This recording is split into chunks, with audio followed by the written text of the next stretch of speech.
जयो राधा माधव जयो कुंज बिहारी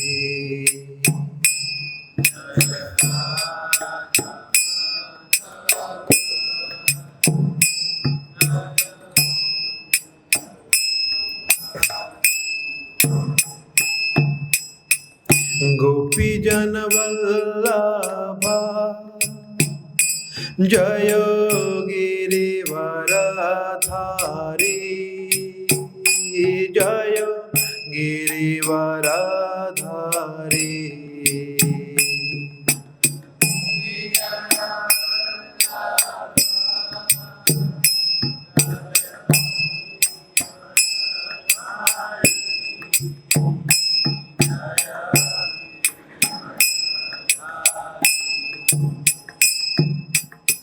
गोपी जन वल्लभा जयो गिरिवरधारी जय गिरिवरधारी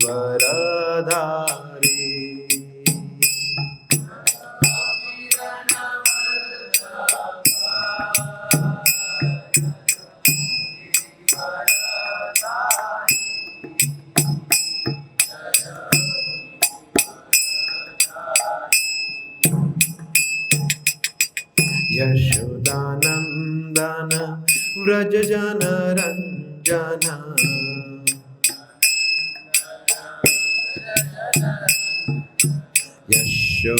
यशोदानंदन व्रज जन रंजन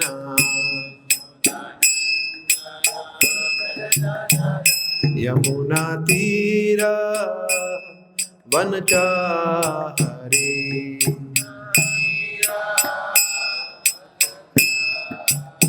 यमुना तीरा वनचारी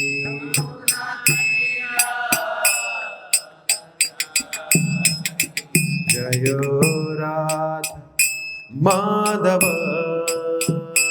जयो कुंज बिहारी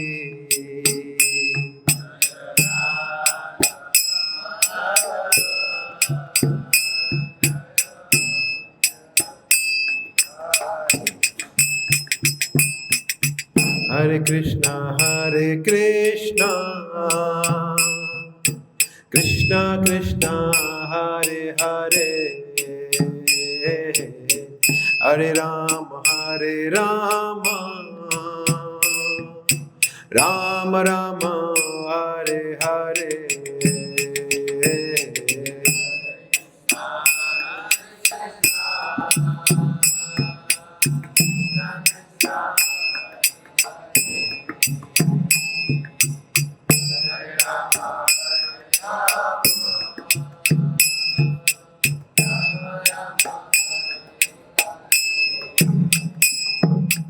हरे कृष्णा कृष्णा कृष्णा हरे हरे हरे राम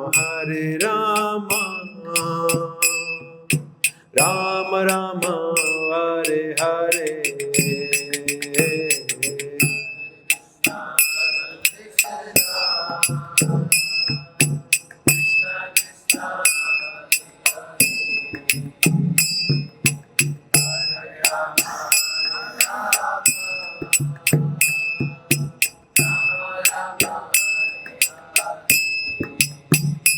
हरे कृष्णा कृष्णा कृष्णा हरे हरे हरे राम राम राम हरे हरे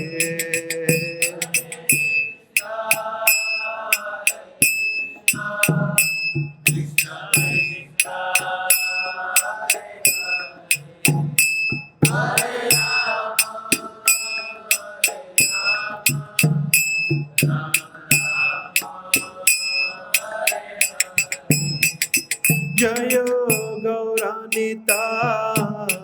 गौरानिताय गौरानिताय जय हो गौरानिताय।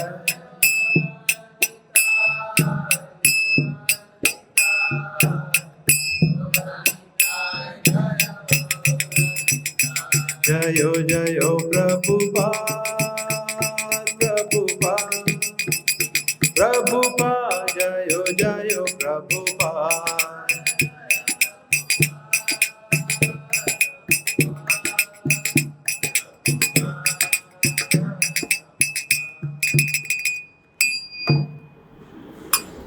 हरिनाम संकीर्तन यज्ञ की।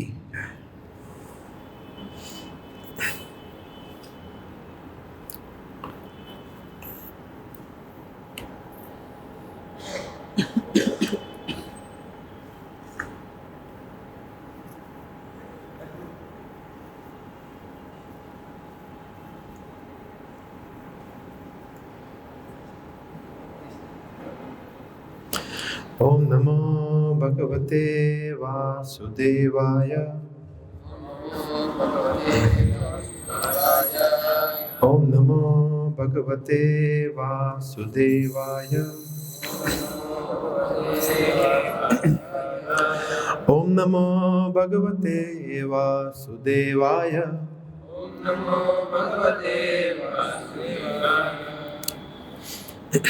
हरे कृष्णा। हम लोग पढ़ रहे हैं श्रीमद् भागवतम स्कंद 10 अध्याय 49 49 श्लोक संख्या 12 और 13। तो 2 श्लोक हैं, तो सेकंड श्लोक हम रिसाइट करेंगे। नान्यतव पदाम्भोजात् पश्यामि शरणं नृणां बिभ्यतां मृत्यु संसारात् ईश्वरस्यापवर्गिकात्। अनुवाद। जो मनुष्य जन्म तथा पुनर्जन्म से भयभीत है, उनके लिए मैं आपके मोक्ष तथा चरण कमलों के अतिरिक्त अन्य कोई शरण नहीं देखती, क्योंकि आप परमेश्वर है। श्लोक संख्या 13 लोग मेरे पीछे दोहरा सकते हैं। नमः कृष्णाय शुद्धाय ब्रह्मणे परमात्मने योगेश्वराय योगाय त्वाम् अहं शरणं गता।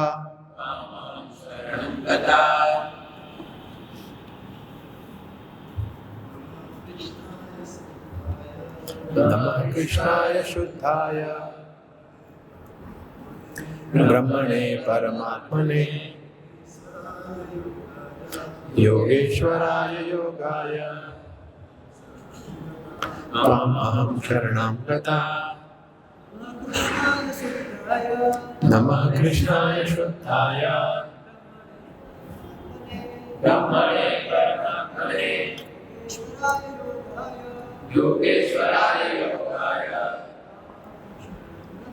त्वाम् अहं शरणं गता।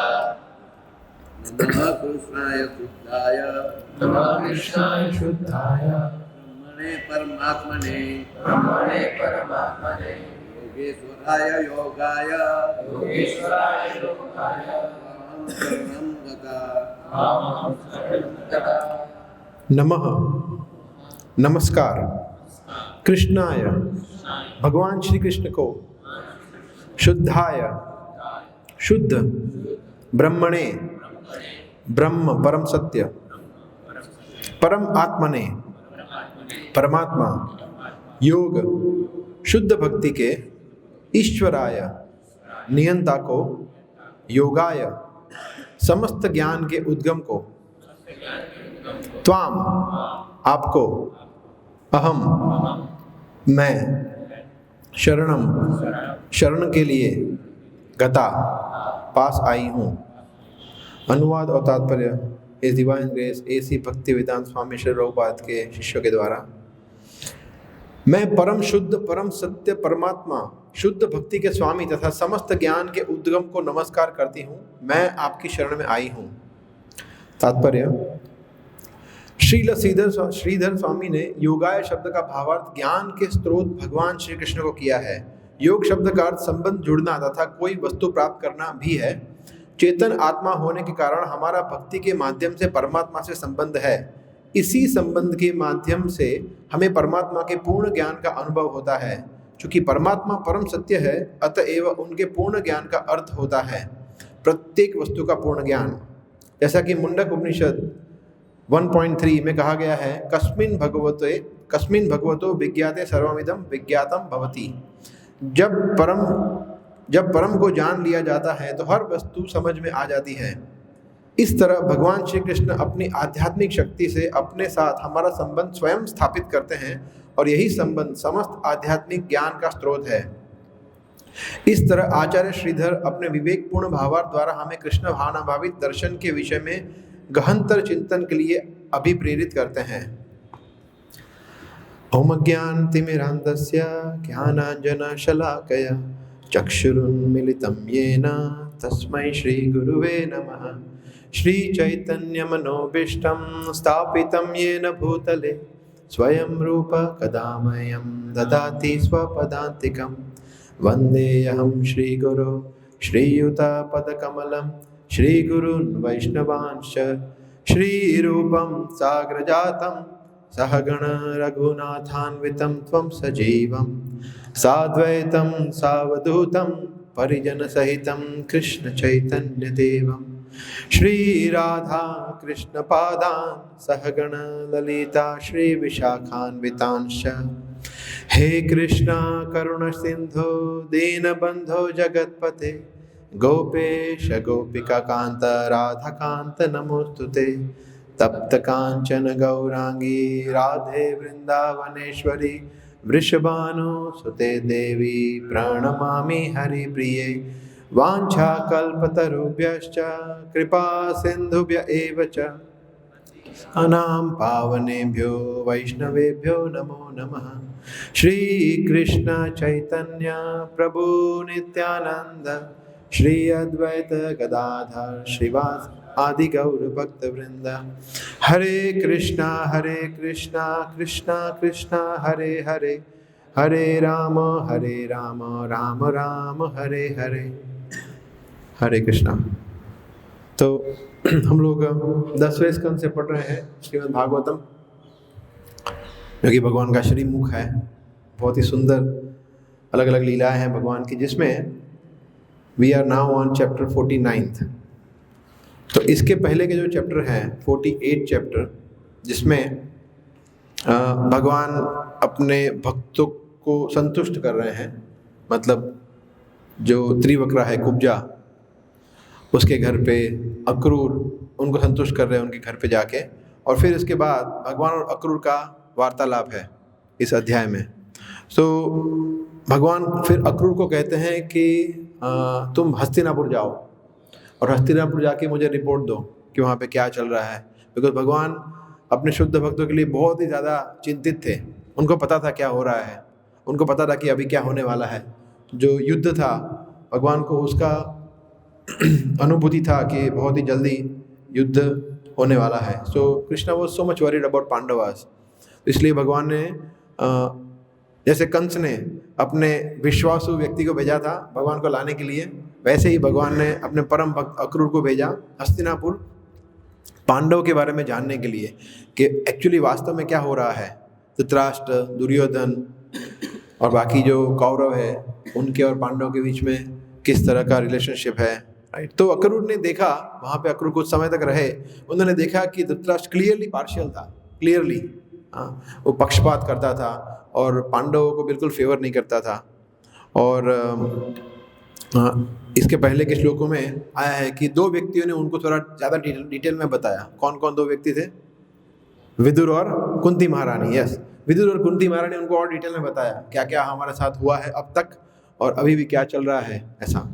और उसके बाद फिर कुंती महारानी अपना हृदय, क्योंकि अक्रूर जो है वो भगवान कृष्ण के भेजे हुए प्रतिनिधि थे, तो कुंती महारानी समझ रहे थे कि वो भगवान कृष्ण से अभिन्न है। तो भगवान ऐसे, इसके पहले का श्लोक बहुत सुंदर है, इसमें कृष्ण कृष्ण महायोगी, 2 बार कृष्ण को, कृष्ण जो कल आप लोगों ने चर्चा किया होगा।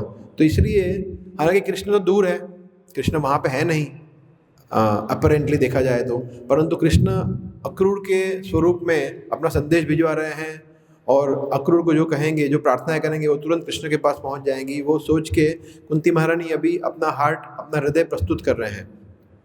तो पहले कृष्ण बता रहे हैं पहले के श्लोक में कि 11वें श्लोक में कि हे भगवान कृष्ण, हे महान योगी, हे परमात्मा तथा ब्रह्मांड के रक्षक, हे गोविंद, कृपया मेरी रक्षा कीजिए, मैं आपकी शरण में हूँ, मैं तथा मेरे पुत्र दुख से अभिभूत है। तो ये बता रहे हैं पहले वाले श्लोक में।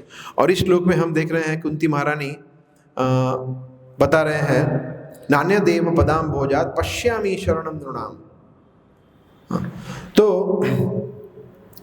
पहले बता रहे हैं कि मैं आपकी शरण में हूँ। प्रपन्नाम पाहि गोविंद, 11वें श्लोक में प्रपन्नाम है ना, हम कहते हैं शादी माम ताम प्रपन्नम, अर्जुन भी कहते हैं प्रपन्नम मतलब भगवान की शरण में जाना।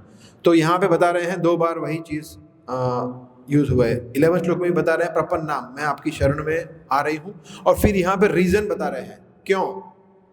तो यहाँ बता रहे हैं नान्यत एव मतलब ओनली ना, अन्यत सॉरी, नान्यत मतलब न अन्यत, नान्यत तव कि आपके अलावा, न अन्यत तव कि आपके पदाम भोजम, आपके चरण कमलों के अलावा, पश्यामी मैं कोई देखती नहीं हूँ, शरणम नृणाम, नृणाम मतलब साधारण व्यक्तियों के लिए शरण कोई है ही नहीं, आपके जो चरण कमल है उनके अलावा, इसलिए मैं आपकी शरण में आ रही हूँ, क्योंकि मैं भी अपने आप को एक साधारण व्यक्ति समझ रही हूँ। कुंती महारानी बोल रहे हैं। और फिर बता रहे हैं कौन से व्यक्ति, बिभ्यताम मृत्यु संसार, बिभ्यताम मतलब डरना, जो डरे हुए हैं। क्यों डरे हुए हैं? मृत्यु संसारात, क्योंकि वो मृत्यु संसार में फंसे हुए हैं, इसलिए डरे हुए हैं। ईश्वरस्य अपवर्गिकात। तो यहाँ पे कुंती देवी सिद्धांत बता रहे हैं। सिद्धांत ये है कि एकमात्र कृष्ण ही हमारे अल्टीमेट शेल्टर है, एकमात्र वही है जिनका हमें शरण ग्रहण करना चाहिए, जो सिर्फ श्रीमद् भागवतम में नहीं, गीता में भी अर्जुन बता रहे हैं। That shloka in 10th chapter, I think 9th chapter, गतिर्भर्ता प्रभु साक्षी शरणम सुरत प्रभवः प्रलय स्थानम निधानम बीजम अव्ययम। तो अर्जुन कहते हैं कि गति कि आप ही अल्टीमेट लक्ष्य है। फिर प्रभु गतिर्भर्ता, भर्ता मतलब आप ही सस्टेनर है, सभी चीज़ को आप ही सस्टेन करते हैं। फिर गतिर्भर्ता प्रभु साक्षी, निवास, निवास मतलब abode, you are the ultimate abode, आप सबसे श्रेष्ठ सर्वश्रेष्ठ धाम है। निवासम शरणम, और फिर शेल्टर है, आप सभी के शेल्टर है। और फिर निधानम, निधानम का मतलब यही होता है कि रेस्टिंग प्लेस, जहाँ पे हर चीज़ आके रेस्ट करती है। तो यहाँ पे अर्जुन उस श्लोक में 9th chapter में बता रहे हैं सेम, कि भगवान एकमात्र कृष्ण आप ही है जो ultimate, sorry this is so this is what in the 9th chapter we read in Bhagavad Gita. So यहाँ पे कुंती महारानी बता रहे हैं कि आपकी चरण कमलों के अलावा जो मनुष्य, अनुवाद है, जो मनुष्य मृत्यु तथा पुनर्जन्म से भयभीत है, मृत्यु संसार, उनके लिए मैं आपके मोक्ष तथा चरण कमलों के अतिरिक्त अन्य कोई शरण नहीं देखती, क्योंकि आप परमेश्वर हैं। या सो यहाँ पे एक शब्द का उपयोग हुआ है अपवर्गिकात, अपवर्गिकात। तो एक दो चीज़ होती है, एक होता है अपवर्ग और होता है पवर्ग। पवर्ग का मतलब होता है, प्रभुपाद अनेक जगह बताया है अपने लेक्चर्स में और तात्पर्य में। पवर्ग मतलब संस्कृत में अनेक वर्ग होते हैं, क वर्ग, ट वर्ग, त वर्ग, ऐसे प वर्ग। तो उसमें 5 चीज़ आती है, प, फ, ब, भ, म, आपने सुना होगा पहले, है ना। तो प जब व्यक्ति होता है जो इतना परिश्रम करता है, दैट स्टैंड्स फॉर प। एक बार मृत्यु संसार में आ जाता है, एक भौतिक जीवन में आ जाता है, फिर इतना परिश्रम करता है, दैट स्टैंड्स फॉर प। फिर परिश्रम करने के बाद फ, इतना परिश्रम करता है कि उसकी फेन, उसके मुंह से फोम, फीन निकल जाता है ना। और मतलब फिर भी वो करता ही रहता है, गधों की तरह। हम देखते हैं भौतिक जगत में जो लोग जॉब करते हैं, बिजनेस करते हैं, एनीवन। सो यस, प, फ, फिर ब, मगर ये सब इतना सब कुछ करने के बाद भी वो व्यर्थ चला जाता है, व्यर्थ, it is of no use, इतना मेहनत करने के बाद। एंड देन इतना सब कुछ करने के बाद भी उसको भय लगता है, सो दैट इज भ। एंड देन लास्ट इज म, मृत्यु। सो ये संसार का चक्र है। अपवर्ग, अपवर्ग का मतलब है कि जो इससे मुक्त होना चाहते हैं, जो स्पिरिचुअल रियलिटी, आध्यात्मिक जगत, उसकी जो अपवर्गीकात है, जो मोक्ष देने वाले हैं, जो जन्म मृत्यु के चक्कर से छुड़ाने वाले हैं, दैट इज कृष्णा। और यहाँ बताया बिभ्यता मृत्यु संसारात। मृत्यु संसारात हम सब जानते हैं कि इस संसार में एक चीज सबसे तय है, वो है मृत्यु, है ना। कभी कभी इंग्लिश में कहते हैं as sure as death, as sure as death. एक चीज जो 100% तय है वो है मृत्यु। वो उसका कुछ नहीं कर सकते, वो तो होगी ही होगी, राइट। सो मृत्यु संसार 12th चैप्टर में, अगेन 12th चैप्टर में बताया गया है भगवद गीता में, तेषा हम समुद्धरता मृत्यु संसार सागर। कृष्ण कहते हैं कि मैं मृत्यु संसार रूपी जो चक्र है उससे उद्धार करने वाला हूँ, कृष्ण स्वयं कहते हैं। तो कृष्ण के जो चरण कमल है, that is the only hope for us, जो मृत्यु संसार में फंसे हुए हैं। और यहाँ पे बताया, एक बहुत सुंदर शब्द बताया गया है, बिभ्यताम, जो लोग डरते हैं। तो मृत्यु से जो डरते हैं उनके लिए है। तो मृत्यु से कौन नहीं डरता है? मृत्यु एक तरह से देखा है तो मृत्यु और डर एक दूसरे के समानार्थी है, सिनोनिम है, कि मृत्यु से ज्यादा खतरनाक, भयभीत करने वाली चीज कोई है ही नहीं। ये सही है। हर एक व्यक्ति को सबसे बड़ा डर क्या होता है? मृत्यु, ऐसा। और जैसे हम मृत्यु की बात करते हैं किसी के सामने, तुरंत वो डर जाता है, और सबसे बड़ा डर भी वही है, मृत्यु।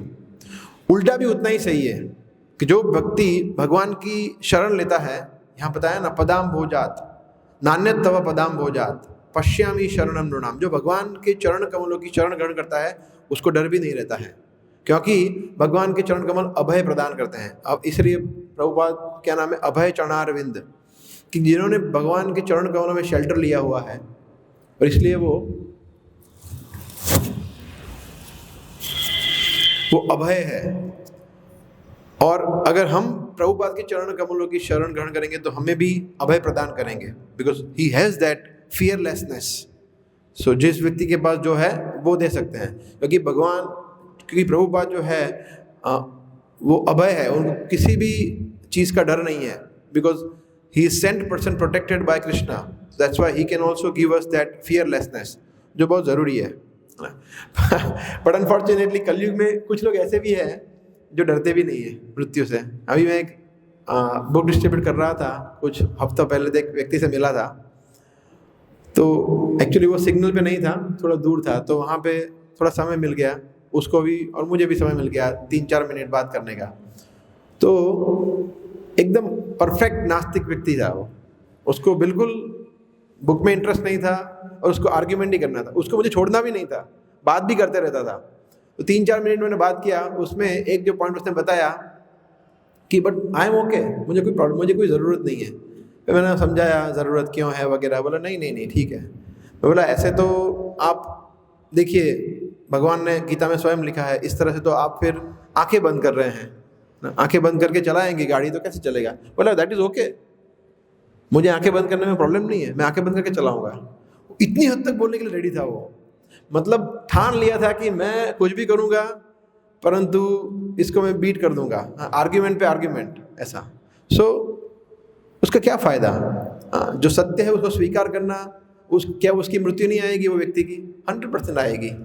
अगर, और वो भी जानता है कि आंखें बंद करके वो चला नहीं सकता, हालांकि वो बोल रहा था, but he can not drive blind with blind eyes. आंखें बंद करके वो चलाएगा तो एक्सीडेंट हो जाएगा। सो यस, बट हाँ, जो व्यक्ति सेंसिबल है, जो व्यक्ति सचेत अवस्था में है, वो जानता है कि यस, मृत्यु भयभीत करने वाली वस्तु तो है। अच्छा, आप मेरे को बता सकता है क्यों मृत्यु भयभीत करने वाली वस्तु है? क्यों मृत्यु से व्यक्ति को भय लगता है? Why? Any thoughts? Why death is so fearful? हाँ, सबसे बड़ा चेंज लिविंग एंटिटी का सबसे बड़ा चेंज है। यस, उसके बाद फिर जीरो हो जाता है, एंजॉय नहीं कर पाते, उसमें मजा नहीं है। हाँ, आसक्ति, शरीर से आसक्ति है। These are good answers. But एक और पॉइंट बहुत इंपॉर्टेंट है, क्योंकि हमने अनेक बार मृत्यु का अनुभव किया है। हम बहुत बार मृत्यु हमारी हो चुकी है शरीर की, है ना। तो आत्मा ने बहुत बार शरीर बदले हैं, तो आत्मा को पता है, हमें पता है कि जब शरीर बदलेगा तो कितना पीड़ा होगा। तो कहीं ना कहीं हमें पता है, मन बुद्धि अहंकार तो वही का वही लेके घूम रहे हैं, वो कोई अलग तो है नहीं। जो मन बुद्धि अहंकार चिड़िया के शरीर में था, या पशु के शरीर में था, या वृक्ष के शरीर में था, वही हमारे पास है, same, it has not changed. तो इसीलिए जब मृत्यु होती है तो वापस वो स्मृति आ जाती है कि कितना, मृत्यु का विचार आते ही वो स्मृति आ जाती है सबकॉन्शियसली कि अगर मृत्यु होगी तो कितना पीड़ा होगा।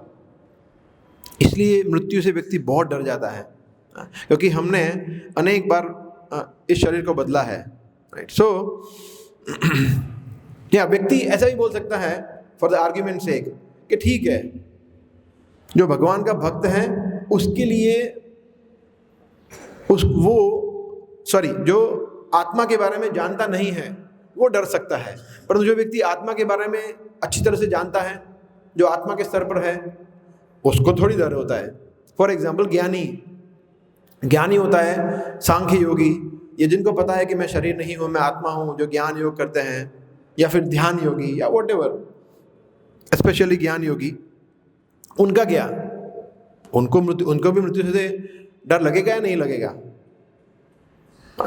तो इसका उत्तर श्रीमद् भागवत में बताया गया है। जब देवतागण माता देवकी के घर में जब भगवान होते हैं तो प्रार्थना करते हैं, तो बहुत ही प्रसिद्ध श्लोक है जो प्रभुपाद ने अनेकों बार कोट किया है, आप लोगों ने सुना ही होगा पहले।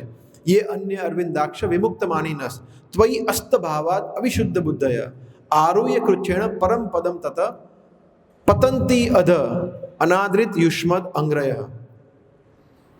तो दवी देवतागण प्रार्थना करते हैं भगवान से कि ये अन्य अरविंदाक्ष, हे अरविंद अक्ष, हे कमल नयन, जो अन्य लोग हैं विमुक्त मानिन, जो अपने आप को मुक्त मानते हैं, जो ज्ञानी है, जो बोलते हैं कि ब्रह्म ज्योति में लीन हो जाएंगे वगैरह वगैरह, वो लोग, क्योंकि उनकी बुद्धि अशुद्ध है, अविशुद्ध बुद्ध है, इसलिए वो ऊपर जा सकते हैं। आरूह्य कृच्छेण परम पदम, वो परम पद तक पहुंच सकते हैं, ब्रह्म ज्योति तक पहुंच सकते हैं, हो सकता है कि आध्यात्मिक आकाश में पहुंच सकते हैं, परंतु पतंती अध, वो नीचे गिर जाते हैं। क्यों? एक ही कारण है, अनादृत युष्मद अंग्रय। युष्मद मतलब आपके, अंग्रय मतलब चरण कमल, आपके चरण कमल का उन्हें अनादर किया है, अनादृत। तो क्योंकि भगवान के चरण कमल के प्रति कोई रति नहीं है, कोई रुचि नहीं है, कोई प्रेम नहीं है, कोई आसक्ति नहीं है, इसलिए व्यक्ति गिर जाता है। तो एक ही कंडीशन में व्यक्ति अभय हो सकता है और कोई कंडीशन नहीं है, वो है भगवान विष्णु के, कृष्ण के चरण कमलों का आश्रय लेकर ही। इसलिए ये जो है वो सिर्फ कुंती महारानी की भावना नहीं है कि ठीक है तुम तो मेरे भतीजे हो, हम लोग एक ही परिवार से हैं, इसलिए मैं आपको प्रणाम करती हूँ, आपके चरण कमलों की महिमा इसलिए मैं गाती हूँ। नहीं, ऐसा नहीं है। ये सिद्धांत है, वो हर एक व्यक्ति के लिए, चाहे वो व्यक्ति किसी देवता का उपासक हो, चाहे व्यक्ति कोई भी ब्रह्मांड में हो, चाहे व्यक्ति किसी भी योनि में हो। हमने देखा गजेंद्र की कैसे भी ऐसे ही हुआ, कोई भी योनि में हो, फिर भी एकमात्र भगवान के चरण कमलों का आश्रय लेंगे तो ही अभय प्रदान होगा, नहीं तो व्यक्ति डरा हुआ ही रहेगा, उसको पता ही नहीं आगे क्या होने वाला है, what is there in the next life, है ना। बट भक्तों के साथ ऐसा नहीं है। मेरे गुरु महाराज एक बार बता रहे थे कि भक्त क्यों जॉयफुल होते हैं, हाँ, इवन मृत्यु के समय पे भी शुद्ध भक्त है, उसको कोई चिंता नहीं है, बिकॉज उसको पता है कि द अदर साइड, मृत्यु के उस पार आनंद ही आनंद है, कोई दुख है ही नहीं। यहाँ पे दुख है, वहाँ पे तो आनंद नहीं है, वहाँ पे तो आनंद ही है। उसको पता है कि मेरा गंतव्य कहाँ है। ठीक है, भगवान के धाम में जाएगा नहीं जाएगा वो पता नहीं है, चाहे वो कहीं भी जाएगा, परंतु उसको इतना श्रद्धा है कि भगवान उसको ये न केवल प्रकार ना एक फिर से अवसर देंगे। तो उसको पता है कि मैं लाइफ टाइम मुझे यही करना है, लाइफ टाइम्स, अनेकों अनेक जीवन, अनंत काल तक यही करना है, तो उसको कोई दुख नहीं रहता है।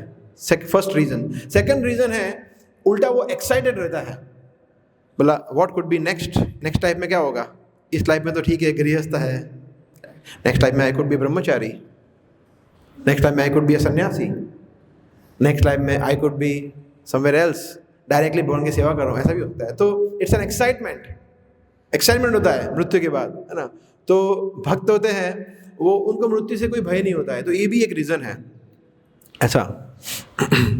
सो प्रभुपाद ने अनेक तात्पर्य में बताए हैं ज्ञानियों के बारे में, चैप्टर 7 में, 9 में, 14 में, 13 में अनेक जगह बताया है भगवान ने, प्रभुपाद ने गीता में, कि क्यों जो ज्ञान योगी है, ब्रह्म ज्योति है, निराकार व्याधि है, वो क्यों उनका कुछ नहीं हो सकता, right, why they have no hope.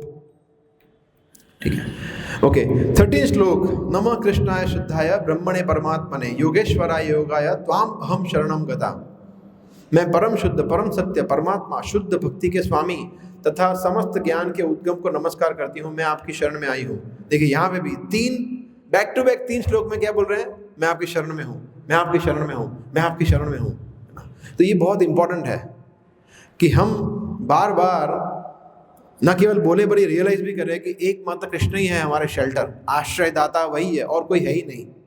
तो अपने आप को बार बार इस चीज़ से अवगत कराना बहुत ज़रूरी है। जनरली हम क्या करते हैं, जो लोग गृहस्थ होते हैं वो क्या करते हैं कि उनके लिए शेल्टर क्या है, बस शेल्टर मेरी ऑफिस है, मेरा जॉब है, मेरी पत्नी है, मेरा घर है, मेरा बैंक बैलेंस है, मेरी गाड़ी है, मेरे बच्चे हैं, ये सब उनके शेल्टर होते हैं, सो कॉल्ड शेल्टर।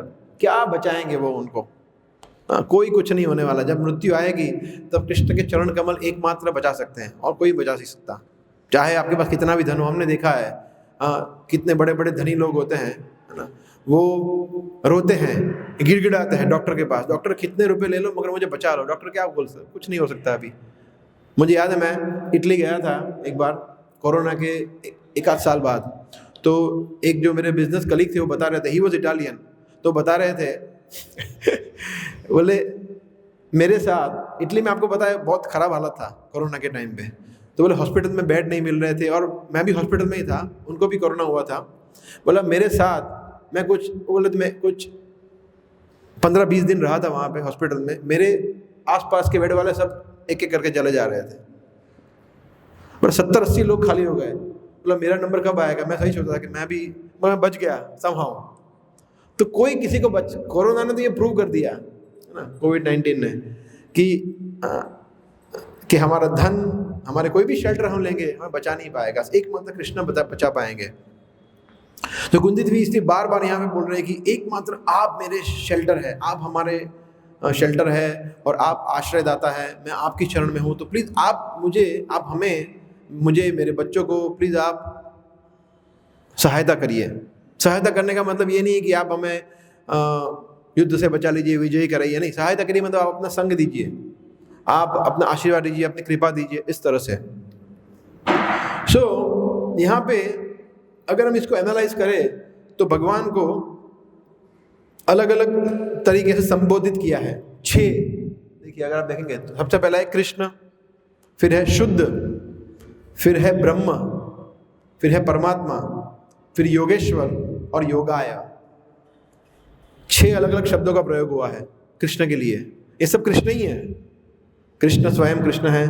फिर शुद्ध आया, आप परम पवित्र है। फिर आप पर ब्रह्म है, ब्रह्मणे और परमात्मा रूप में है आप। 4 फिर आप योगेश्वर है और आप योगाय है। तो इसको हम समझेंगे एक एक करके थोड़ा। सबसे पहले तो भगवान परम पवित्र है, शुद्ध है, इसमें तो कोई दो राय नहीं है ना। अर्जुन, अगर आप देखें जब भगवान ने 9 चैप्टर बताया और 10वें चैप्टर में चतुश्लोकी गीता बताई, तो भगवान ने बोला ठीक है अभी बोलो, अब क्या बोल रहे हो। फिर अर्जुन ने बताया, अर्जुन फिर देन अंडरस्टूड कि भगवान कौन है। तो वो 12वां श्लोक है, इसमें 8, 9, 10, 11 चतुश्लोकी गीता आती है और उसके बाद तुरंत 12वें श्लोक में अर्जुन ये श्लोक बोलते हैं, परम ब्रह्म परम धाम पवित्रम परमम भवान पुरुषम शाश्वतम दिव्यम आदिदेवम अजम विभुम। तो इसमें आता है एक शब्द पवित्र, वहां भी बताया कि आप परम पवित्र हैं, आपसे पवित्र, आपसे शुद्ध कोई है ही नहीं। यहाँ पे भी सेम चीज बता रहे हैं, कृष्ण इज द प्योरेस्ट। तो इसको हम अलग अलग तरीके से समझ सकते हैं। भगवान परम पवित्र है मतलब उसका मतलब है कि जो व्यक्ति शुद्ध है वही उनको अप्रोच कर पाएगा। जो व्यक्ति शुद्ध नहीं है वो भगवान को अप्रोच नहीं कर पाएगा। इसलिए हमें शुद्ध होना पड़ेगा। अगर भगवान को समझना है, जानना है, उनके पास जाना है, अप्रोच करना है, तो we have to purify ourselves. इसलिए ये पूरा खेल, ये पूरा हम मॉर्निंग से लेके इवनिंग तक जो भी सेवा करते हैं, साधना करते हैं, सब कुछ एक ही गोल है हमारा शुद्धिकरण। That is the ultimate goal, that we somehow or other we can purify our heart. अगर ये हो गया, सो दैट्स इट। सो मन और शरीर को शुद्ध किए बगैर, मन शरीर बुद्धि मतलब हमारी जो भी इंद्रिया है उसको शुद्ध किए बगैर भगवान के पास जाना, भगवान तक पहुंचना, भगवान के इवन नामों तक पहुंचना भी पॉसिबल नहीं है, बिकॉज भगवान परम पवित्र है।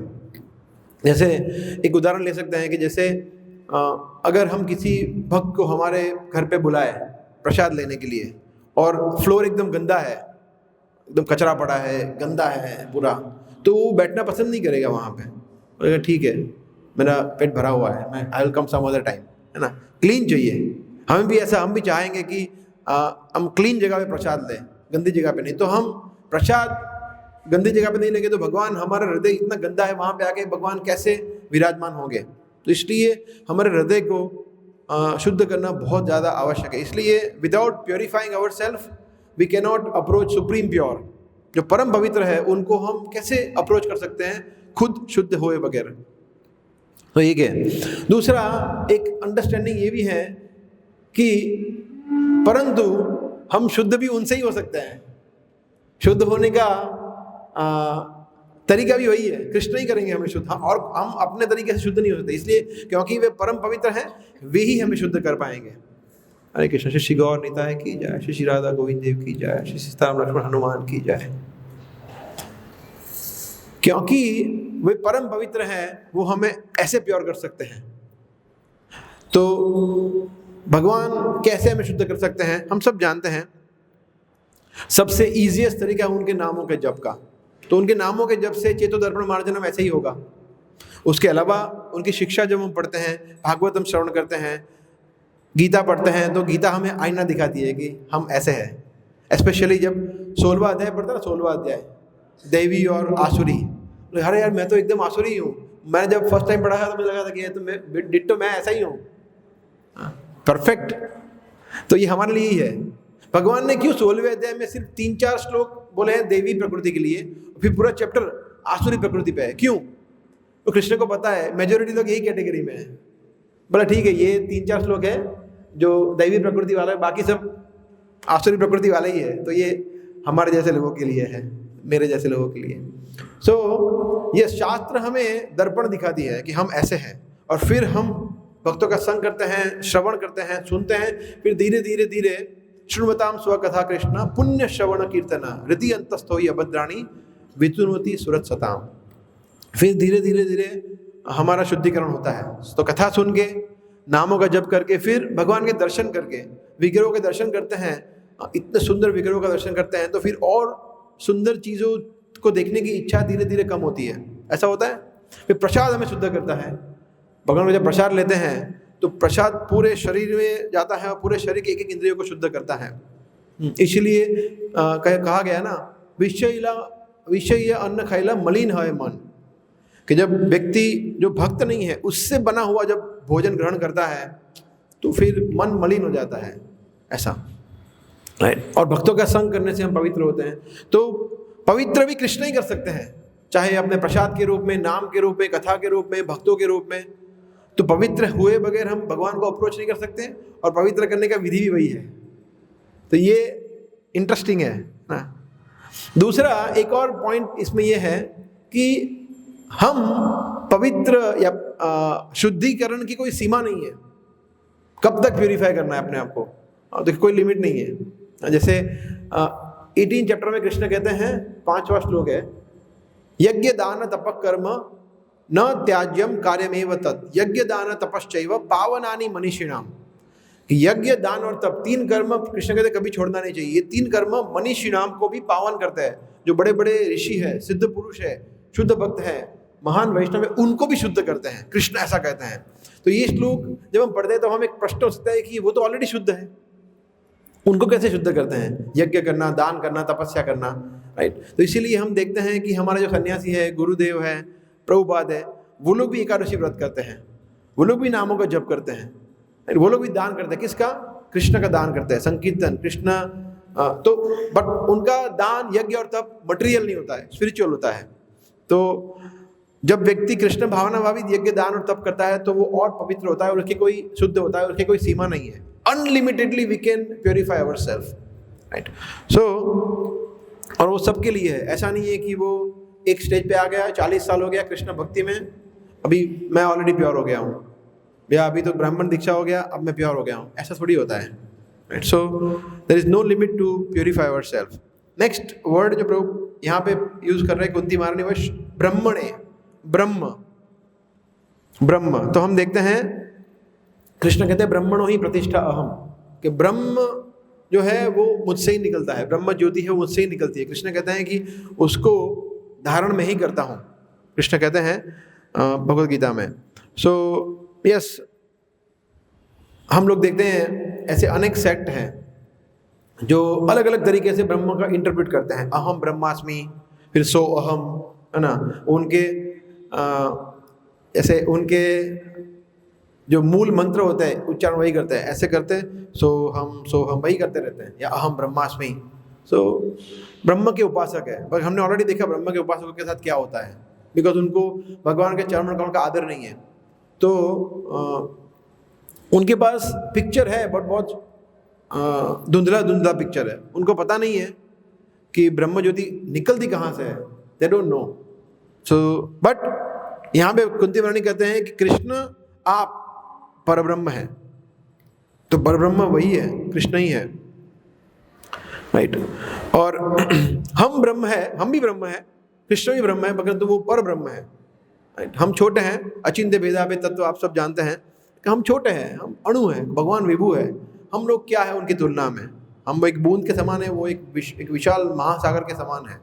So we are same in quality but not in quantity. अभी तो क्वालिटी में भी सेम नहीं है, क्योंकि अभी तो हम ऑलरेडी ये भौतिक शरीर में है, तो अभी तो हम भगवान से गुणात्मक तरीके पे से भी हम भगवान के समान नहीं है, भगवान के भक्तों के समान भी नहीं है। तो अभी हम प्रोसेस में हैं, बट हाँ आध्यात्मिक स्तर पे हम समान हैं। We are all such Chetan Anand, जो भगवान भी वैसे ही है, ऐसा। और फिर कहते हैं परमात्मा, तो कृष्णाय शुद्धाय ब्रह्मणे परमात्मने, तो भगवान परमात्मा स्वरूप में है। तो हम देखते हैं गीता में भगवान ने अनेक बार बताया है ये चीज़। और जैसे 10 चैप्टर का 20 श्लोक कृष्ण कहते हैं, अहम आत्मा गुडाकेश सर्वभूताश्रय स्थित अहम आदिश्च मध्यम च भूतानाम अंत एव च। कृष्ण कहते हैं कि मैं सभी, हे गुडाकेश, मैं सभी जीवों में स्थित आत्मा हूँ, परमात्मा हूँ। क्लियरली कृष्ण बोल रहे हैं। 10वें अध्याय में जब अर्जुन कहते हैं कि आप अपनी विभूतियों के बारे में बताइए, ऐश्वर्यों के बारे में बताइए, सबसे पहला भगवान यही बताया कि मैं सबसे पहले समझ लो मैं परमात्मा हूँ, ultimate thing. So I am the super soul, सबसे पहली विभूति ये बता रहे हैं कृष्ण।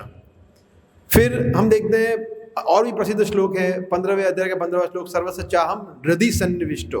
कृष्ण कहते हैं कि मैं हृदय में रहता हूँ, हर एक व्यक्तियों के, हर एक जीवों के शरीर, उनके हृदय में रहता हूँ मैं।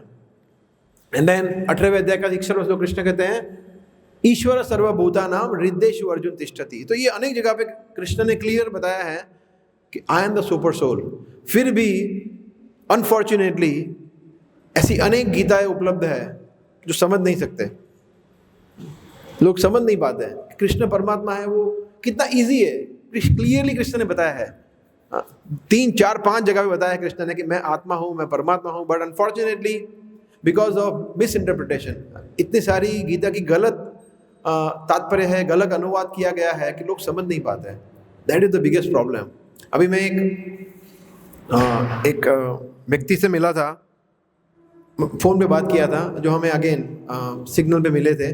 उनको गीता चाहिए थी बल्क में, HR फील्ड में थे वो। तो मैंने उनको फ़ोन किया फिर कि यस आपको गीता चाहिए। बोला हमें ये गीता नहीं चाहिए, हमें बड़ी गीता चाहिए, मोटी गीता चाहिए। मतलब मोटी गीता मतलब क्या होता है? मैंने उनको समझाया ये गीता के बारे में। बोला नहीं मुझे यही गीता चाहिए, बड़ी वाली चाहिए। उनको कहा बड़ी गीता में और ज़्यादा बड़ा ज्ञान होगा।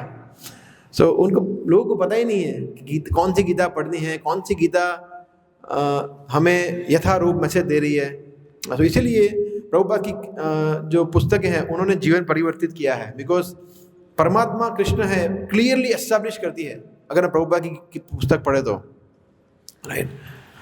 एक्चुअली विष्णु शब्द का अर्थ यही है, अणु विशंति इति विष्णु। विशंति मतलब जो प्रवेश करते हैं, अणु अणु में जो प्रवेश करते हैं वो Vishnu. It's so easy to understand, but because of again such misinterpretations people are not realizing के लोगों को पहले तो कभी कितने लोगों को पता ही नहीं है कि परमात्मा होते हैं हमारे शरीर में, बोला नहीं यही हम ही है और कोई है ही नहीं हमारे साथ, राइट। वो उससे बचना चाहता है। एक्चुअली परमात्मा को जो हम स्वीकार करते हैं तो उसके साथ साथ इनहेरेंटली हमें कुछ और चीज़ों को भी स्वीकार करना पड़ता है। क्या? सबसे पहले तो परमात्मा है तो हम कभी अकेले रह ही नहीं सकते। ही इज ऑलवेज साक्षी, है ना। साक्षी है और क्या है? अनुमंता और उपद्रष्टा। उपद्रष्टा मतलब साक्षी, अनुमंता मतलब परमिशन गिवर, तो वो हमेशा है। तो अगर हम ऐसे सोचेंगे कि मैं अभी अकेला हूँ, मैं कुछ ये कर सकता हूँ, मैं ये कर सकता हूँ, मैं ये पाप कर सकता हूँ, तो हम we can not be alone at any point of time. हमेशा कृष्ण हमें कभी छोड़ेंगे ही नहीं, परमात्मा स्वरूप में कोई भी शरीर में हो। तो इसीलिए कृष्ण जो है वो परमात्मा स्वरूप में। परंतु हमें ऐसा सोचना चाहिए, भक्तों को उसके साथ साथ ये भी सोचना चाहिए कि बिकॉज वो हमारे हृदय में ही है, सब इच्छाओं को जानते ही है, तो भगवान से फिर मांगना क्यों? वाई टू आस्क कि भगवान लंबा लिस्ट लेके जाना कि भगवान ये कर दो, ये कर दो, देखो बंगाली प्रसाद में मज़ा नहीं आ रहा है, कुछ आज छोले भटूरे बनवा दो या कुछ अलग बना दो प्रसादम, या व्हाटएवर जो भी डिमांड्स होती है, लंबी लिस्ट लेके जाते हैं। और मेरे बच्चे की शादी करवा दो, ये करवा दो। उनको पता ही है कि आपके बच्चे की शादी नहीं हो रही, उनको पता है कृष्ण को। आप बोलेंगे तभी पता चलेगा, ऐसा थोड़ी है, उनको पता ही है। वो बच्चे के हृदय में भी है, आपके हृदय में भी है। आपको एग्जैक्टली क्या चाहिए राइट टाइम पे, आप हमारे कर्म के अनुसार जो मिलने वाला है वो मिलने ही वाला है। कृष्ण कर्म में क्यों इंटरफियर करे? सो कृष्ण करते हैं कर्म में इंटरफियर। अगर हम शरण ग्रहण करें तो सर्वधर्मान परित्यज्य करते हैं तो फिर कर्म से मुक्त करते हैं, अदरवाइज नहीं, राइट। सो कृष्ण जो है वो हमेशा विटनेस है हम जो भी करते हैं। और सबसे इंपॉर्टेंट चीज़ है, इसीलिए कृष्ण हमारे इंटेंशन देखते हैं। इंटेंशन क्या है? दो चीज़ें होती है ना, एक होता है इंटेंशन, एक होता है एक्शन। इंटेंशन क्या बोलते हैं हिंदी में? इंटेंशन भाव या ऐसा ही कुछ। तो हमारे मूड क्या है, भाव क्या है, और दूसरा है हम क्या कर्म कर रहे हैं। तो कृष्ण हमारे कर्म को नहीं देखते हैं, हमारे मूड को देखते हैं। कर्म देखते हैं बट सबसे इंपॉर्टेंट है मूड। जैसे समझ लीजिए पुस्तक वितरण है, पुस्तक वितरण में 100 पुस्तक वितरण की, मगर मूड एकदम अच्छा नहीं है, ठीक नहीं है, चिल्ला के मूड की पुस्तक वितरण की, धमका के पुस्तक वितरण की, राइट, या गलत तरीके से पुस्तक वितरण की, चीटिंग करके पुस्तक वितरण की, तो भगवान कृपा नहीं देते हैं, right. At the same time अगर सही मूड से पुस्तक वितरण किया है, भले ही 2-3 पुस्तक वितरण की हो, कृपा ज़्यादा मिलेगी, बिकॉज मूड सही है। हम अपने आप को कर्ता नहीं मान रहे हैं, हम सबमिसिव है, हम्बल है, विनम्र है, सहन कर रहे हैं, right. So that is important. उसका मतलब ऑफकोर्स पुस्तक ज़्यादा वितरण करनी है, 2-3 नहीं करनी है कि मेरा तो मूड अच्छा है तो मैं नहीं करूँगा। तो हमें तो एक्शन देखना है अपने आप के, हमें इंटेंशन नहीं देखना कि देखो मेरा भाव अच्छा है, पुस्तक नहीं जा रही उसमें मैं क्या करूँ, जानी पड़ेगी, ऐसा नहीं चलेगा। वी हैव टू लर्न, थोड़ा स्किल भी सीखना पड़ेगा, राइट। पुस्तक वितरण हो, सेवा, कोई भी सेवा हो, कुछ भी हो, हमें हमारे इंटेंशन नहीं देखना है। कृष्ण हमारे इंटेंशन देख रहे हैं, हमें तो हमारे एक्शन ही देखना है। इसलिए कभी कभी ये बोल के व्यक्ति छूट जाता है कि देखो मैंने उसके साथ जो भी किया, मैंने आपका अपमान किया, मगर मैंने आपको आईना दिखाया, मेरा इंटेंशन सही था, आपको रेक्टिफाई करना था, आपको इंप्रूव करने के लिए, मगर ये तरीका थोड़ी होता है। एक्शन देखनी होती है। इंटेंशन आपके जो भी है आपके पॉकेट में रखिए, इंटेंशन इंपॉर्टेंट नहीं है, एक्शन इंपॉर्टेंट है हमारे लिए, खुद को जज करने के लिए। परंतु हाँ, किसी और भक्त को अगर हम देख रहे हैं तो हमें इंटेंशन देखना चाहिए। अगेन, अगर किसी भक्त ने कोई मिस्टेक हो गया है, गलती हो गया है, तो हमें इंटेंशन देखना चाहिए, कितना अच्छा भक्त है, उसके इंटेंशन सही है। गलती से, प्रीवियस कंडीशनिंग से या टेम्पररी डिस्ट्रैक्शन से उसकी कोई गलती हो गई, दैट्स ओके, बट भक्त तो बहुत अच्छा है, रोज मंगला आता है, रोज भगवान के सामने नृत्य करता है, रोज 16 माला का जप करता है, रोज भोग लगा के भगवान प्रसाद ग्रहण करता है, is such a nice devotee. ठीक है, उसकी एक्शन में थोड़ी त्रुटि हो सकती है, मगर व्यक्ति सही है, भक्त सही है। हमें दूसरों के बारे में ऐसे सोचना चाहिए, उसमें इंटेंशन, उसमें हमें एक्शंस को हाउ टू से उसको डिसरिगार्ड करना चाहिए, उसको टेम्पररी हमें दिखना नहीं चाहिए। इंटेंशन ज़्यादा इंपॉर्टेंट है, पर हमारे लिए एक्शन ज़्यादा इंपॉर्टेंट है, ऐसा, राइट। फिर है योगेश्वर, नेक्स्ट इज योगेश्वर। हाँ, तो योगेश्वर शब्द का अर्थ हम सब जानते हैं, लास्ट श्लोक में भी कृष्ण बताया है ना, संजय ने योगेश्वर और पार्थ दोनों के बारे में वर्णन किया है।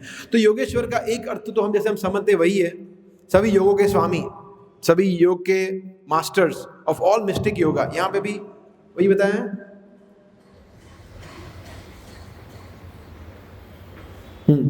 या शुद्ध भक्ति के नियंता, so we will come on that.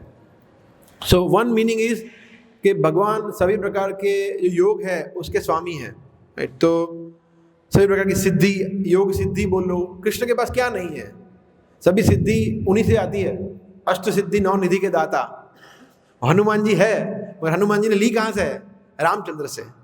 तो ओरिजिनल सिद्धि वहीं से आती है, राइट, जो भी सिद्धि है, अष्ट सिद्धि, राइट। सो परंतु उसके साथ साथ यहाँ पे बहुत सुंदर श्रीधर स्वामी ने बताया है, शुद्ध भक्ति के नियंता, योग ईश्वर। योग मतलब कौन सा योग, भक्ति योगी है।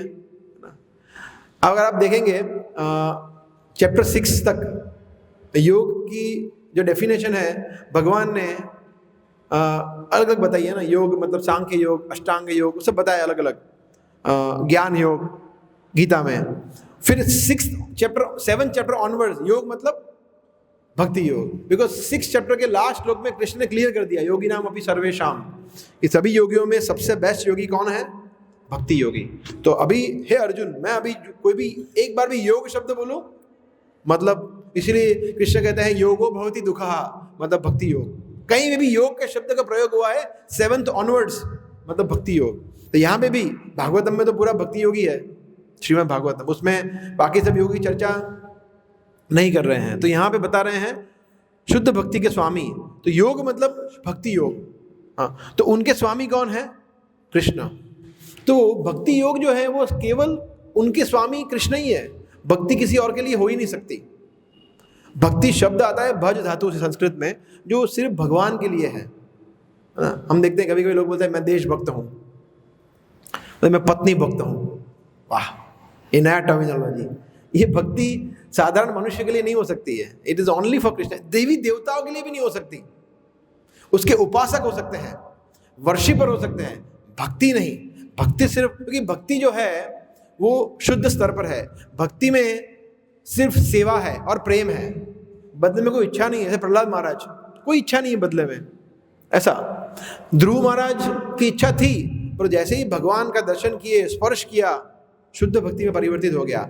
तो भक्ति मीन शुद्ध भक्ति, ऐसा। ठीक है, मिश्र भक्ति के स्टेज पे इनिशियली साधक भक्त होते हैं, परंतु अल्टीमेटली व्हेन भक्ति, जब भक्ति शब्द का प्रयोग करते हैं उसका मतलब शुद्ध भक्ति है, उसमें प्रेम और सेवा होता है।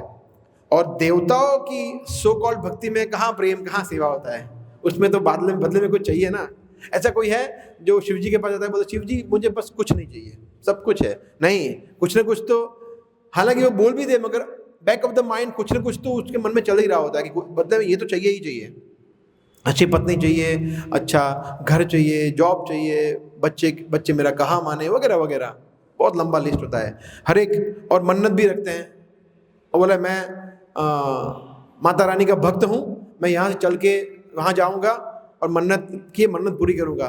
तो भक्त कहाँ से, भक्ति कहाँ से हुई, ये तो मन्नत है, ये तो बिजनेस डीलिंग है कि आपने मेरा कुछ किया तो मैं आपको करूँगा ना, अगर आप मेरी मन्नत पूरी करेंगे तो मैं हलवा बांटूंगा, नहीं तो हलवा नहीं बांटूंगा, खत्म, सॉरी। तो ये तो बिजनेस है, ऐसा। द लास्ट इज योगाय। हाँ, तो योगाय शब्द का भी बहुत सुंदर यहाँ पे बताया है तात्पर्य में।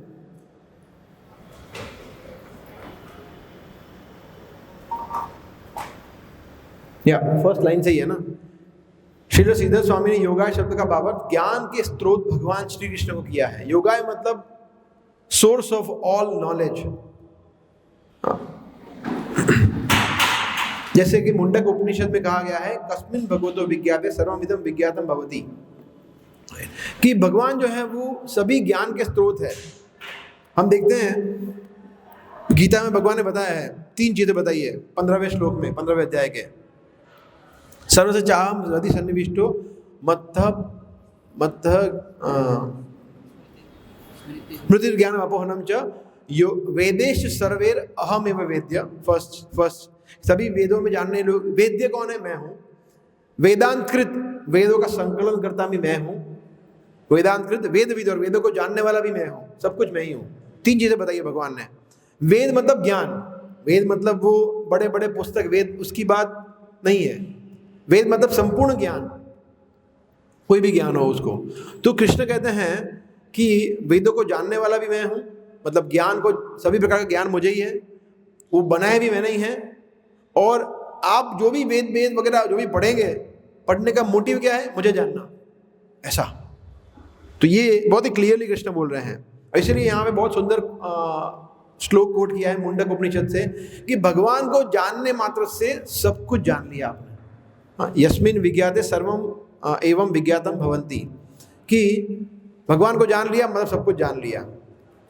इसलिए कभी कभी व्यक्ति बहुत ज़्यादा पुस्तकों पे, ज्ञान पे फोकस करता है कि भागवतम पढ़ूंगा 5 बार 10 बार, गीता पढ़ूंगा, और फिर माला का जप में ढील कर देता है। ऐसा मैं कुछ भक्तों को जानता हूँ, है ना, जो माला 16 नहीं कर रहे हैं, मतलब 12 माला कर रहे हैं, मतलब क्योंकि मैं 1 घंटा पढ़ता हूँ। तो ये कोई सेंस है? पहले 16 माला करो। That is the first and foremost requirement हमारे युग धर्म। तो ज्ञान प्राप्त कर, जब हम ज्ञान प्राप्त करते हैं तो भगवान की शरण में जाते हैं। सो कृष्ण कहते हैं कि आपने मुझे जान लिया, फिर दैट्स इट, और कुछ जानने की जरूरत नहीं है ना। तो इसीलिए एटलीस्ट फॉर अस ये बुक्स पर्याप्त हैं। जैसे एकमात्र पुराण पर्याप्त है हमारे लिए।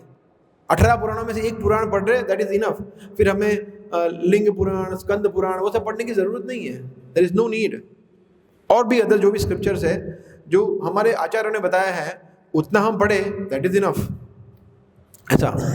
और दूसरा, हम ऐसा भी समझ सकते हैं कि पूरा सब कुछ शास्त्र पढ़ लिया, 4 वेद, पुराण, उपनिषद, संहिता, इतिहास, सब कुछ पढ़ लिया, उपनिषद सब कुछ, उसके बाद भगवान को पूर्ण पुरुषोत्तम परमेश्वर रूप में समझकर उनकी शरण में नहीं गए तो पढ़ने का कोई मतलब है? 0। उसकी अगेंस्ट में कोई व्यक्ति है, समझ लीजिए वो 80 साल का बूढ़ा व्यक्ति है, उसको पढ़ना लिखना आता नहीं है, या फिर दृष्टि इतनी अच्छी नहीं है, कान ठीक से चल नहीं रहे, परंतु वो माला का जप कर रहा है बहुत ही श्रद्धा से, ये पर्याप्त है या नहीं? इनफ। हरि नाम एकमात्र इनफ है भगवान के धाम जाने के लिए। इसलिए हमें समझना है कि, परंतु हाँ, हम उसका उदाहरण नहीं ले सकते कि देखो सही बात है, सिर्फ हरि नाम ही करेंगे, पढ़ने की जरूरत नहीं, हमें तो पढ़ना चाहिए। I think one Prabhupada disciple came, I'm forgetting his name, Samba Prabhu जो आए थे अभी, वो बता रहे थे कि हमें, प्रभुपाद कहते थे, प्रभुपाद ने उनको बताया था कि हमें एक वकील की तरह पढ़ना चाहिए। वकील कैसे पढ़ते हैं? रीडिंग बिटवीन द लाइन्स, है ना, एक पॉइंट भी वो मिस नहीं करते हैं। इस तरह से अभ्यास करना चाहिए शास्त्रों का। तो हमें तो अच्छी तरह से पढ़ना चाहिए, बिकॉज हमें उतारना भी है और हमें दूसरों में बांटना भी है, दोनों रीजन से, है ना। परंतु हाँ, अगर पढ़ने के बाद अगर व्यक्ति भगवान की शरण में जाता नहीं है तो उसका जो विद्वता है वो 0 है। जैसे नारद पंचरात्र में नारद मुनि कहते हैं, आराधितो यदि हरीश तपसा ततः किम, नाराधितो यदि हरीश तपसा ततः किम, अंतर बहिर यदि हरीश तपसा ततः किम, नांतर बहिर यदि हरीश तपसा ततः किम। नारद मुनि कहते हैं कि अगर व्यक्ति आराधितो यदि हरीश, अगर व्यक्ति भगवान हरि की, कृष्ण की सेवा में जुड़ा हुआ है तो उसको और तपस्या करने की क्या जरूरत है? मतलब पहले फर्स्ट पार्ट में। फिर बोल रहे हैं अगर वो नाराधित हो, अगर वो सेवा में लगा हुआ नहीं है तो भी तपस्या करने की क्या जरूरत है? तपस्या से क्या फल मिलेगा उसको? वो तपस्या कर रहा है, भक्ति तो कर नहीं रहा है, तो तपस्या जीरो है। ये बहुत ही डीप मीनिंग है इसका। फिर बता रहे हैं अंतर बहिर यदि हरि, अगर वो अंदर और बाहर प्रत्येक वस्तु में और प्रत्येक चीज में, प्रत्येक व्यक्ति में भगवान हरि को, कृष्ण को देख रहा है, तो उसको तपस्या करने की क्या जरूरत है। और बता रहे हैं कि अगर वो नहीं देख रहा है तो उसकी तपस्या का फायदा क्या है। तो उसका मतलब ये नहीं है कि हम बोले फिर ठीक है, फिर एकादशी कुछ करने की जरूरत नहीं है। हमें जरूरत है, बिकॉज हम ये कैटेगरी में नहीं है। हम भगवान की आराधना भी नहीं कर रहे हैं और हम अभी वो भी नहीं है, यो माम पश्यति सर्वत्र सर्वम च मयि पश्यति, वो स्तर पे भी नहीं है। हम सब जगह प्रहलाद महाराज को दिखते थे ना, हमें इसमें से एक भी पिलर में कृष्ण दिखते नहीं है, एटलीस्ट मुझे तो नहीं दिखते हैं ना। So we have to do our sadhana bhakti. ऐसा एक बार प्रभुपाद ने, एक बहुत सुंदर पॉइंट है, प्रभुपाद ने अपने शिष्यों को बुलाया और उनको बोला कि आप बताइए मैंने ये इतने सारे ग्रंथ पुस्तकें क्यों लिखे। सब लोग अलग अलग उत्तर देना शुरू किया। बिकॉज प्रभुपाद हम समझ पाए कि हम शरीर नहीं है, आत्मा है। प्रभुपाद ने बोला नो। बिकॉज प्रभुपाद हम समझ पाए कि कृष्ण पूर्ण पुरुषोत्तम परमेश्वर है। प्रभुपाद ने बोला नो। अलग अलग उत्तर दिए। समझ पाए कि भगवान की भक्ति करनी चाहिए, गोलोक वृंदावन के बारे में, आध्यात्मिक जगत, ये वो। प्रभुपाद ने बोला नो नो नो नो, सब चीजों में नो। सब लोग चुप हो गए। बोला नहीं, फिर आप बताइए प्रभुपाद। अभी प्रभुपाद ने क्या बोला, सो दैट यू चैंट हरे कृष्णा। मैंने पुस्तक इसलिए लिखी क्योंकि आप महामंत्र का जप करें। तो पुस्तकें पढ़ के ज्ञान का एप्लीकेशन क्या है, माला का जप करना। यही है, करना तो यही है। पुस्तकें पढ़ के भी करना तो यही है। हम बड़े बड़े फ्लैशी लेक्चर देते हैं ना, journey of self discovery, who am I, ये वो बड़ा बड़ा है ना। अल्टीमेटली करवाना क्या है उनसे, करने के बाद माला का जप ही करवाना, यही कराना है ना। सो ज्ञान का कल्मिनेशन कब होता है, जब हम कृष्ण को जानते हैं, हरि नाम को जानते हैं, भगवान की महिमा को जानते हैं, गुणगान को जानते हैं। राइट। सो ये भगवान योगाय है, ज्ञान के स्रोत है। और ज्ञान के स्रोत जो है वो हमें हेल्प भी करते हैं। दो तरीके से हम सब जानते हैं, एक चैत्य गुरु और एक एक्सटर्नल गुरु, दीक्षा शिक्षा गुरु के रूप में। भगवान अंदर से भी हमें हेल्प करते हैं और भगवान बाहर से भी हेल्प करते हैं, हमारे गुरुजनों के रूप में, दीक्षा गुरु के रूप में। अंदर से भगवान कैसे हेल्प करते हैं, ददामि बुद्धि योगम तम, है ना। जैसे अभी आपको याद है जब यहाँ पे भक्ति आश्रम वैष्णव महाराज बैठे थे और वहाँ पे एक व्यक्ति पूछ रहा था कि महाराज आपने, मुझे क्वेश्चन है, क्वेश्चन बोला मैं अभी यही सोच रहा था कि भगवान को क्या प्रार्थना करनी चाहिए और आपने अभी यही बताया सब कुछ। सी दिस इज परमात्मा, दिस इज कृष्णा। क्योंकि उनकी जो वो व्यक्ति थे, उनका प्रश्न बहुत ही जेन्युइन था, उनकी इंक्वायरी अच्छी थी, इसलिए भगवान ने तुरंत बुद्धि दिया कैसे भी करके कि उनको पता चल जाए। तो कृष्णा ऐसे हेल्प करते, आपको भी ऐसे हेल्प किए होंगे अनेक बार। अगर हम भगवान के पास जाना चाहते हैं, ददामि बुद्धि योगम तम येन माम उपयान्ति, तो भगवान हमें बुद्धि देते हैं। दूर जाना चाहते हैं तो भगवान बुद्धि क्यों देंगे, पर और कोई काम नहीं है भगवान से।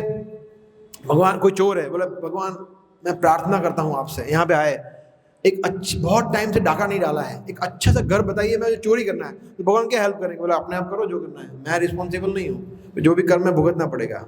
सो जो अनुकूल है भक्ति में, उसके लिए भगवान हमें बुद्धि देते हैं, प्रतिकूल के लिए थोड़ी बुद्धि देंगे। इसलिए हमें मांगनी चाहिए। एक बार मेरे साथ भी ऐसा हुआ था, अगेन 15-20 दिन या 1 महीने पहले हम लोग पुस्तक वितरण कर रहे थे। तो यहाँ विजय सेल्स के पास मुझे एक माता जी मिले थे। शी वॉज अ लेडी, वो चार्टर्ड अकाउंटेंसी पढ़ रही थी या प्रैक्टिस कर रही थी, CA।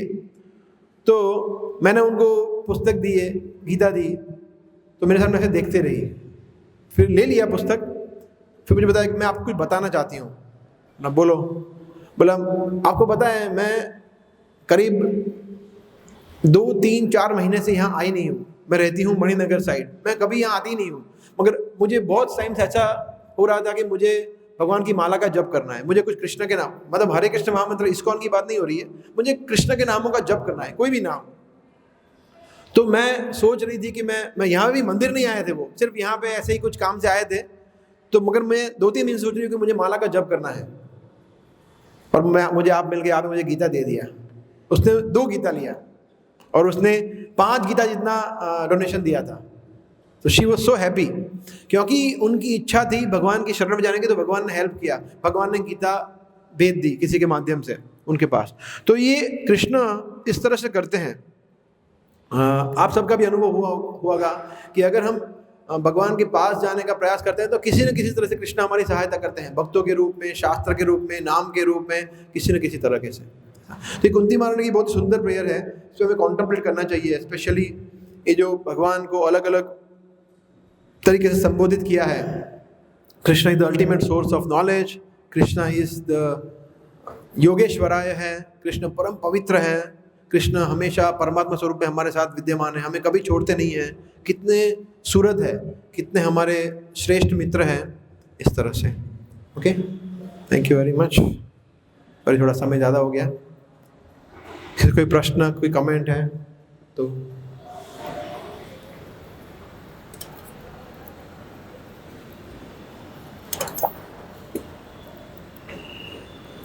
यस।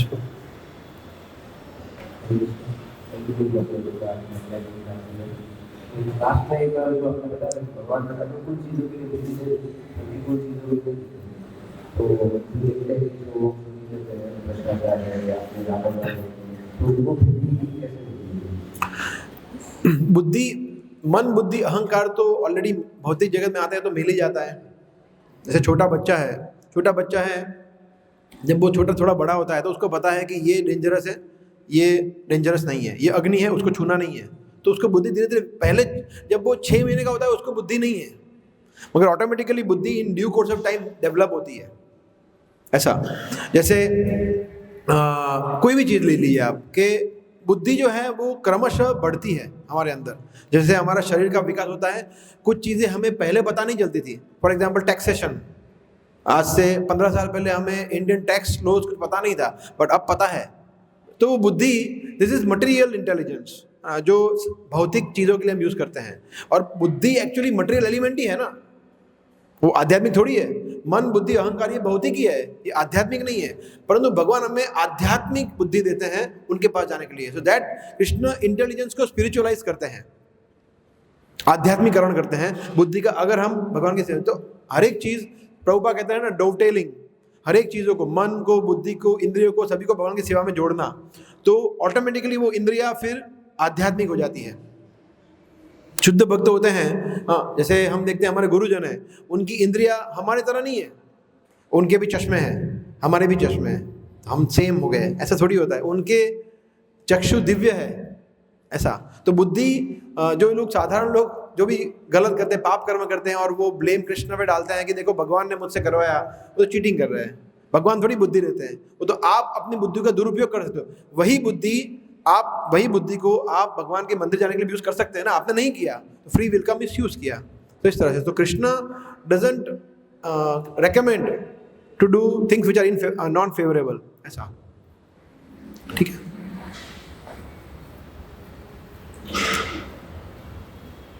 ओके, ठीक है। ग्रंथराज श्रीमद् भागवतम की जय, श्री प्रभुपाद की जय।